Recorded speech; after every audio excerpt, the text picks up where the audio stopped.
And now, here it comes. From the pages of the October True Detective Mysteries, The Black Legion. Secrets never told before, as revealed personally by General Heinrich A. Pickett, Police Commissioner of Detroit.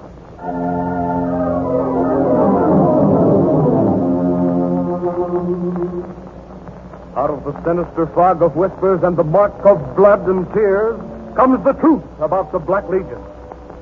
Our story begins in Detroit, Michigan, in October 1935.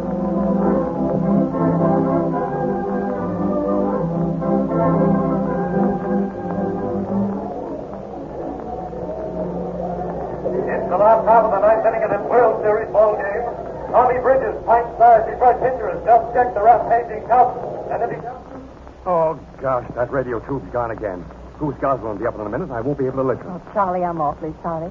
Can't you get the set to work? I thought I could, Becky. I spent a dime for this new tube, second hand. Oh, come on.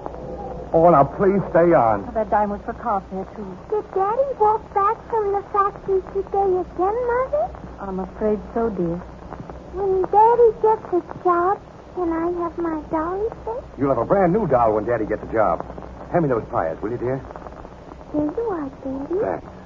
Now, you sit down there and play with your blocks until Daddy fixes his radio. Yes, Daddy.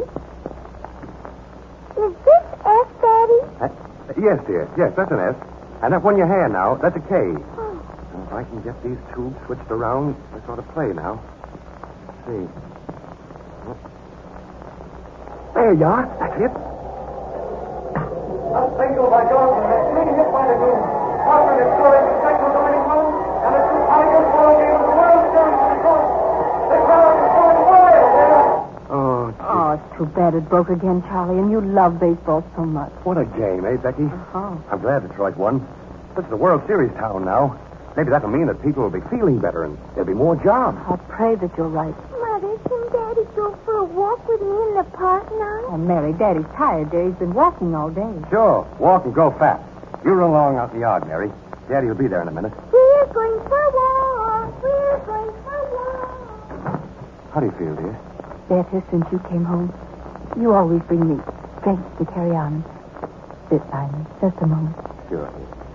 Give me your hand. I was trembling all day until I heard your step outside.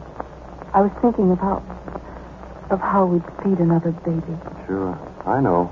Oh, we'll get along. I'll get a job soon. I heard today National Axle may put on more men. Steel wheel, too. Will I be down there early tomorrow morning? Please don't walk down, dear. You must keep strong. Oh, when you're with me, I have hope. I'll always be with you. We were meant for each other. And our little family was meant to be happy. But I'm afraid, Charlie. I don't know why, but I am. Don't let anything happen to us, Charlie. Oh, don't worry, dear. What could ever happen to us? Mother, can Daddy go with me for a walk now? Yes, Mary. Daddy's coming. Gee, what a girl. Now, come on. You stop worrying. Put another potato in the stew for supper. Here, I'll help you. Come on. What's the matter? Oh, I burned my wrist. Oh, here, I'll put some butter on it. Thanks. Oh, you run along, dear. It's nothing. It's only a little burn. Oh, gee, that's too bad.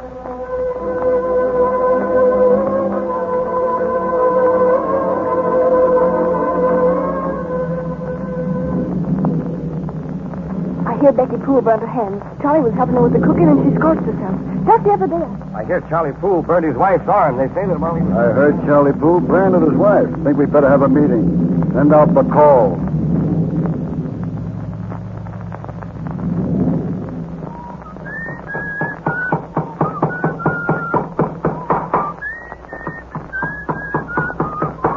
Well, Joe, how do you like that for a high chair, huh? Not bad, Charlie. I didn't know you could do so much with an old stool and a packing box. Oh, say, this is the latest thing. Yeah. Later on, you see, when the baby grows up, we can take the packing box off and make a scooter out of it. Swell. Now what do we do next? Well, now, let's see.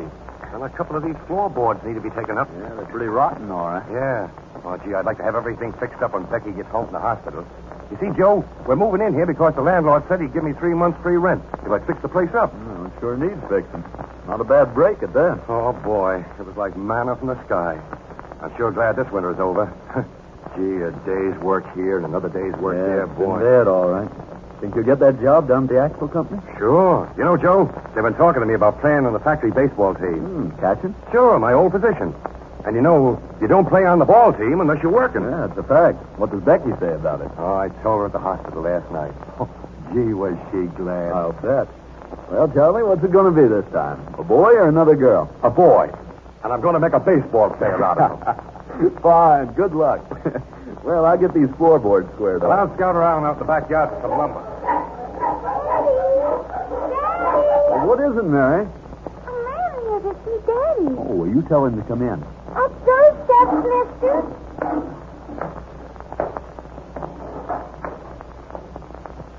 Are you Charlie Poole? No, Charlie's outside. He'll be right in.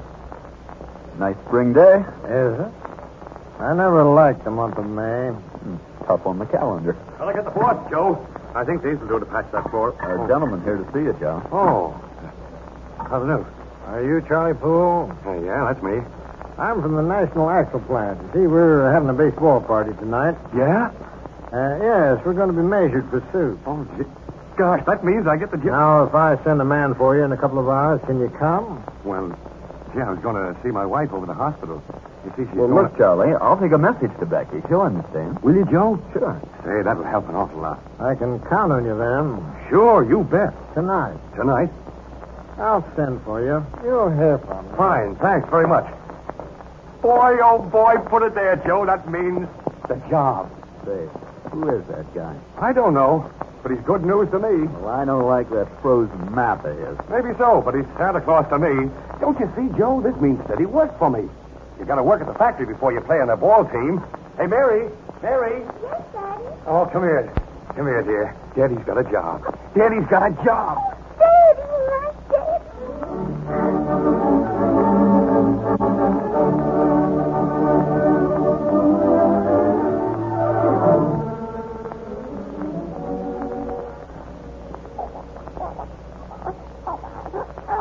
Congratulations, Mrs. Poole. You have a lovely little girl. Is she all right, Doctor? Sound as a dollar. She is perfect, Mrs. Poole.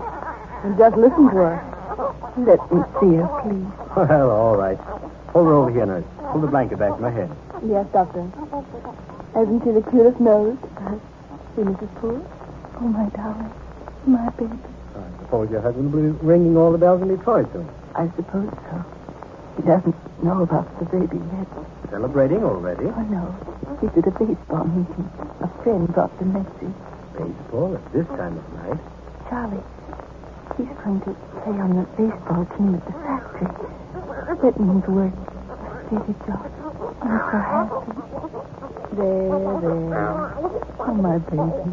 My baby.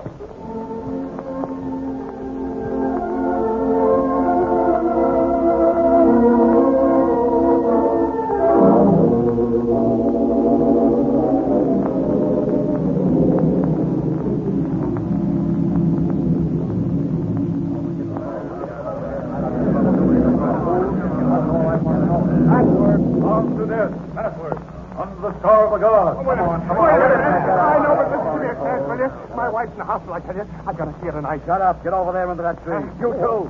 What you going to do with us, boss? Colonel, keep these two tied up under the Black Arch. We'll strike when the brigadier arrives. On to death. On to death.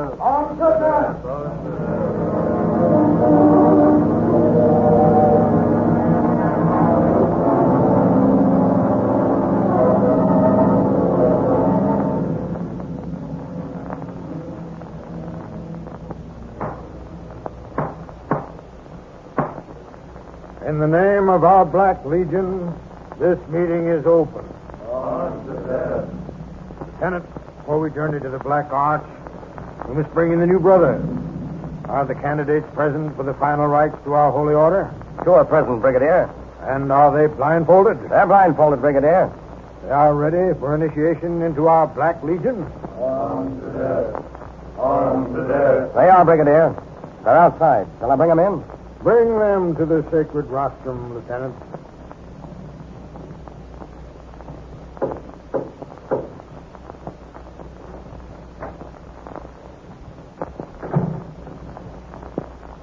Brigadier, 2 members for our sacred order. Name? George B. Johnson. Edgar Baldwin. Where do you live? 2725 Parkside, Detroit. Can you ride a horse, drive a car, and shoot a rifle? Yes, sir. Yes, sir. Will you accept for your roof the sky, your bed the earth, and your reward death? Yes, sir. Will you put this organization above any to which you now belong? I will. Yes, sir. Are you willing to take an order and go to your death, if necessary, to carry it out? Yes, sir. Do you believe in white supremacy? I do. Are you properly armed? I am. Would you be willing to sign your name in your own blood? I would. Well, these men have signified a desire to cast their fortunes with us. Will you escort the great chaplain to the sacred rostrum so that he may read to them the black oath of our Black Legion?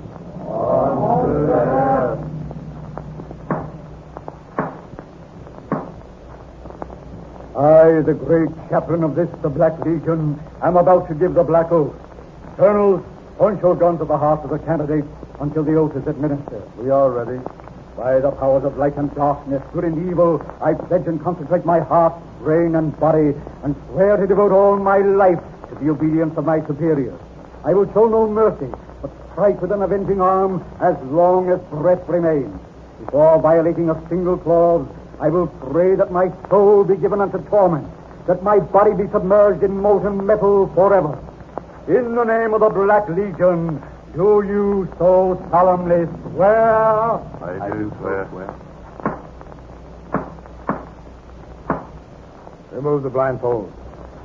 George C. Johnson, Edgar Baldwin, you have taken the black oath to our Black Legion.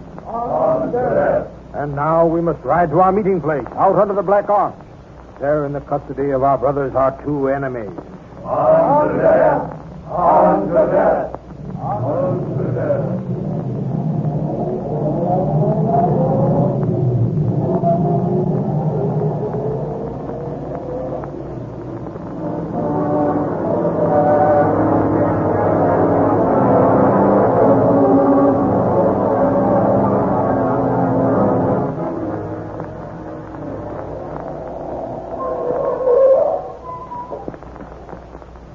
Are they here? Under the Black Arch. Their names. Clarence Washington and Charles Poole. Bring Washington forward first. Yes, Brigadier. Clarence Washington. Yes, sir. The Black Legion has brought you here to straighten you out. Boss, I ain't done nothing. I ain't even... Shut up. Keep quiet. You're charged with using foul language to a white man. I didn't do it, boss. I didn't mean it. I had some cold liquor and that white man hit me. Yes, sir. I didn't mean it, honest. I just... Shut up. Don't talk. Colonel, have you arrived at a verdict? Q for Clarence Washington. Have you decided upon the sentence? 20 lashes by Major Bannerman. Shriv him. I didn't do nothing, boss. Please don't hit me, please. The lash. One. Oh. Two more. Three. Oh.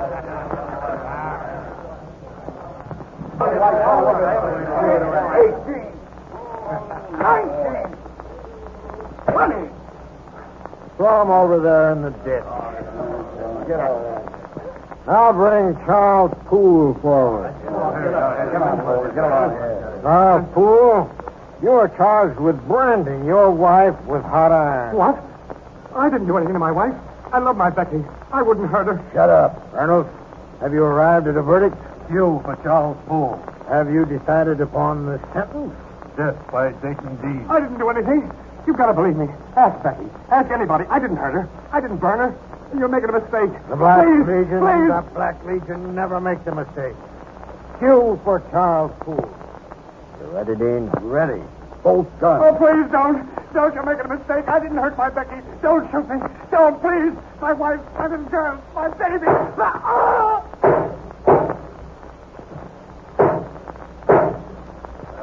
Did you finish him, Dean? He's finished, Brigadier. Let's burn him. He burned his wife. Nah, leave him there. Well, then I'll give him a few more just for good luck.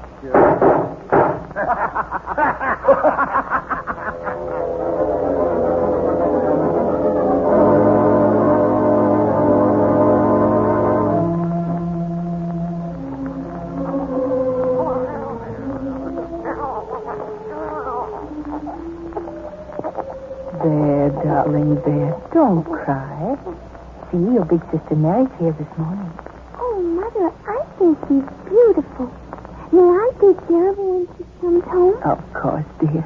You'll have a real live dolly to look after when we get home from the hospital. Won't that be fun? Mother, Yes, dear. when is Daddy coming to see little sister? Oh, he'll come soon. Well, where can Daddy be? He may have started to work last night. Mother, we have such a surprise at home. Daddy has a high chair all ready for the baby. Oh, really? Oh, Mother, what do you think? Mrs. Poole, you'll have to be quiet now. Do I have to go? Yes, dear. You wait out in the hall. Mrs. Poole, I'll take the baby back to the nursery now. Come along, Mary. Goodbye, Mother. Goodbye, Mary. Take care of Daddy. I will. All right, Doctor. Come in, Sergeant. Yes, Doctor. Sergeant. Sergeant. Doctor, what's the trouble? Now, be calm, Mrs. Poole. Your husband didn't come home last night, and we're just a little worried about him, that's all. Hey, Sergeant? Sure, he's probably working on an early shift. Then why are you here? Just routine, Mrs. Poole. Where is he? Tell me. Let me see that newspaper. Oh! That's all over the front page. He's dead. He's been murdered. Oh! Please, Mrs. Poole, let me have that newspaper. Body found on Gully Road. Riddled by 8 bullets. Oh, Charlie. Charlie. Oh, my baby. My baby. Quick with a hypo. You are, Doctor.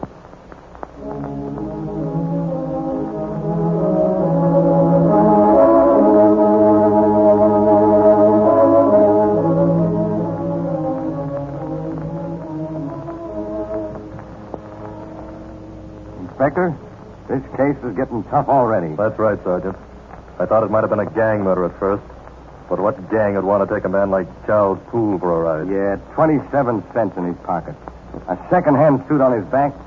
8 slugs in his body. No, 45s, too. A terrible end for a good family man. Terrible. We're checking on those bullets. Every clue. We have Barton outside, Inspector. Bring him in. Yes, sir. This way, Barton. Sit down, Barton. Yes, sir.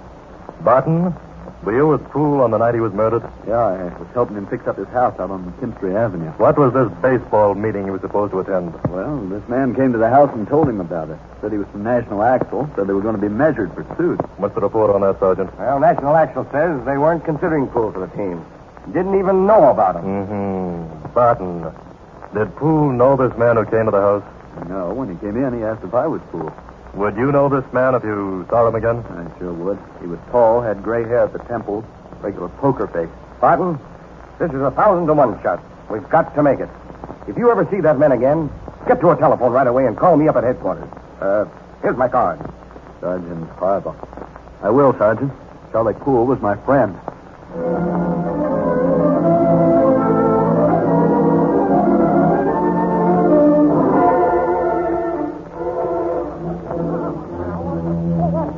There, baby, there. Mother, when is Daddy coming home?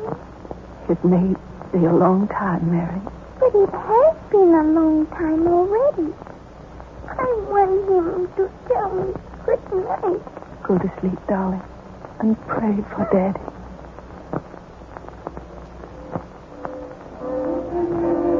Come on, come on. What are you doing holding up traffic like that? Officer, that man walking across the street. Arrest him. Oh, arrest him, is it?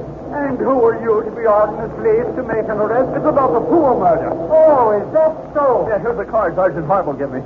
He said if I ever saw that man, to get a message to him right away. Sergeant Harville, eh? Well, come along and we'll see that he gets his man.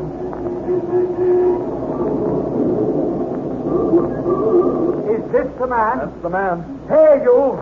You'll have to come along with me. Hey, what for? Come on, deadpan, before I sock you. I resent this intrusion into my rights as a citizen. Well, resent it at the Falls Precinct Station House. I'll call Harbaugh headquarters. Oh, sure, go ahead. Come along, Miss sour-looking friend. Why do you keep me here? I've got a job. So have we, and this is it. What did you do with Poole that night? I never saw the man, I tell you. You took him to a baseball meeting. And there was no baseball meeting. Have you any children? I have 3 girls. How does it feel to kill the father of a family? I killed nobody. Oh, Inspector, she's here. Who's here? Never mind. Bring her in, Sergeant. Yes, sir. This way, please. This is an outrage. It's ridiculous. What is this man doing here? Mrs. Long, you're Charlie Poole's sister-in-law, are you not? Yes? Do you know this man? Yes. He's Alonzo Sleep. How long have you known him? I never really met. He used to come to the house and talk out on the porch with my cousin Harry. What do they talk about? I don't know. They always talked in whispers. This woman's crazy. Mrs. Long, you're holding back information. We're about to arrest the man who killed your brother-in-law. So you may as well talk now. Oh, so you found out. Oh, I'm glad. I've been afraid for so long. Afraid of what? The Black Legion. The what? The Black Legion. Keep talking. They wear masks, and they hold meetings in secret places.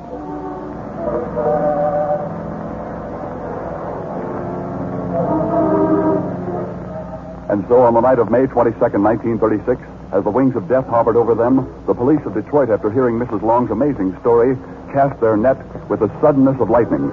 America in the morning was to gasp and shudder at their grim catch, for from the very depths of the seething sea of crime they brought human monsters, writhing in an insane lust for power and with blood upon their hands. Struggling in the net of the law were 9 men. In the forefront among them was the burly, barrel-chested, hard-eyed Dayton Dean. Sure, that's my name. You're talking to the record now, Dean. Repeat what you just said. I said you'll find it out from some of the others you arrested.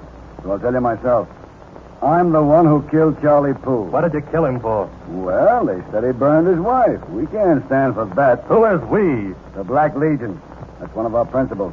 A man has got to treat his family right. Now, Poole was a good father and a good husband. Well, all I know is I got my orders to give him Q. Q? What's that? That's our code word for punishment. How did you kill him? Well, I had 2 guns, a 38 and a 45. You brought them with you deliberately, eh? Yeah, guess what I'm called a triggerman, that's right.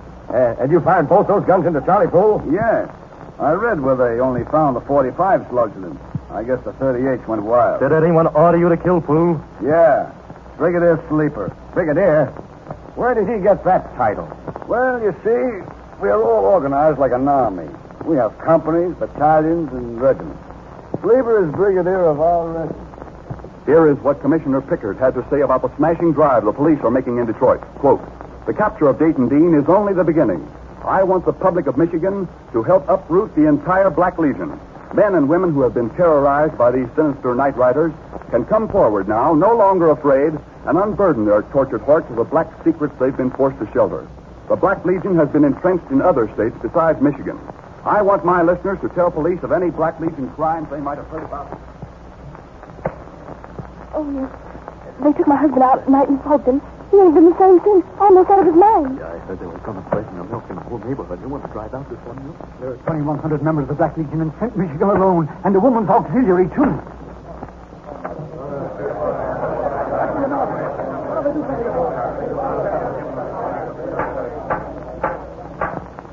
Gentlemen of the jury, we have laid before you evidence of 50 murders for which the Black Legion is responsible. The horrible, heartless murder of the innocent Charles Poole was not their first murder, but it must be their last. You're right. It's going to be their last. No man, woman, or child is safe from the murder-maddened Black Legion. 135,000 members in Michigan alone, and a goal of 6 million throughout the United States, setting family against family, tearing down the stars and stripes, and running up the yellow flag of cowardice. Gentlemen of the jury, the eyes of America are upon you.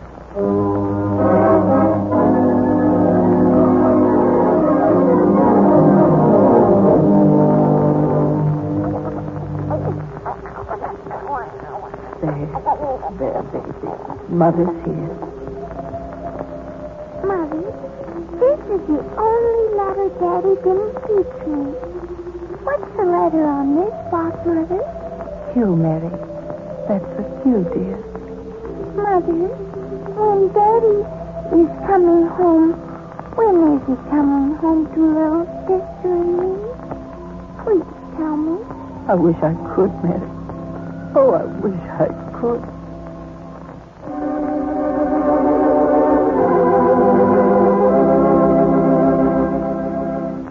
The story you have just heard is The Black Legion.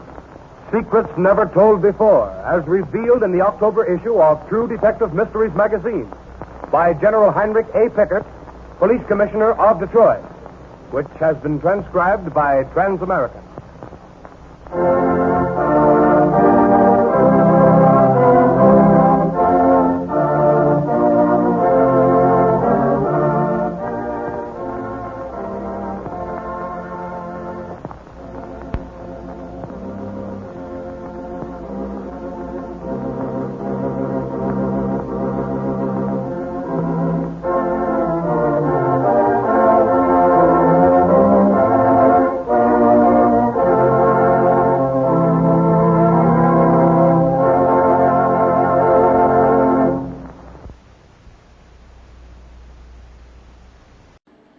Would you like a shout out?